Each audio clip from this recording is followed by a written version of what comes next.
Hello, my name is Ellen Brown. I'm an attorney and an author. I've written 11 books. My latest book is this one, The Web of Debt, The Shocking Truth About Our Money System and How We Can Break Free.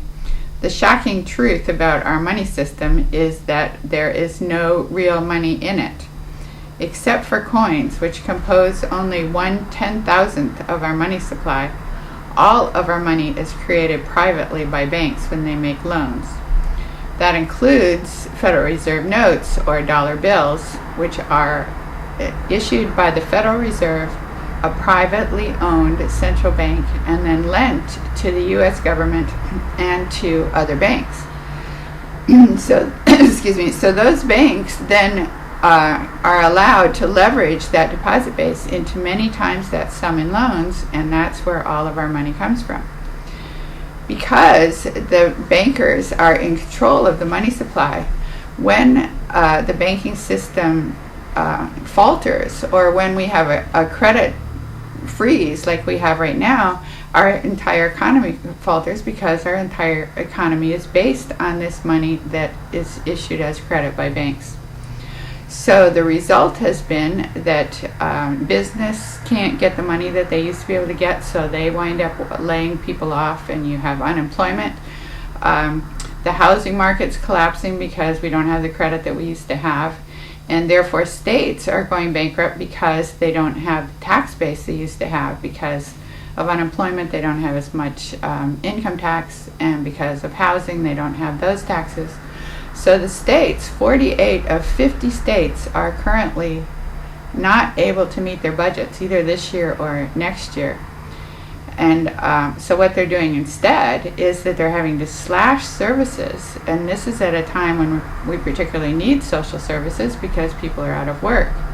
And they're raising taxes again at a time when people can't afford higher taxes because they're out of work or having trouble finding work.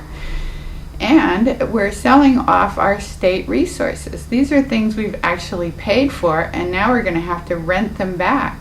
The parks, roads, bridges, parking meters, anything they can, airports, ports, they're selling off to private investors, and then we'll wind up paying fees for our own assets. During the Great Depression of the 1930s, the problem was there was not enough money in the system. The food was there, the food was laying on the ground, but there was no money to pay the workers to pick it, and there was no money to buy it in the grocery stores. So the food was there, and the people were starving, and it was only what was missing was just the flow of money or the flow of credit to get them from one to the other. So we're being reduced to the status of a third world country. We're having to tighten our belts because of a failed Wall Street banking system. Meanwhile, the Wall Street bankers are getting trillions out of our government on the presumption that if we don't preserve this banking system, then we won't have a credit system. But that is not true. In fact, we can create our own credit exactly the way that banks create it. We can have set up an alternative credit system in which states would own their own banks. Any large public entity could own its own bank, a municipality or a state university system like the state of California, or the University of California could own its own banking system. One state in the Union does this. That's North Dakota. North Dakota is one of only 2 states that are currently able to meet their budgets. In fact, the state now has the largest surplus that it has ever had. It has plenty of money for everything it needs to do. It's got plenty of money for student loans. It makes low interest loans to farmers.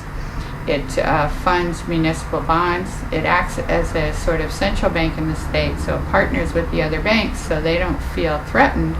They're actually helped by this whole system. So they've managed to keep their money within the state.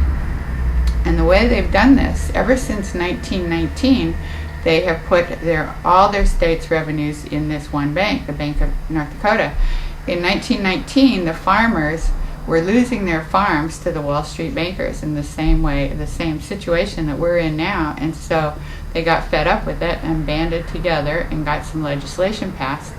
So now all the state's revenues go in this one bank, plus they have private customers, so they have a huge deposit base, and then they can use those deposits, as any bank can, to create many times that sum in loans for all their credit needs.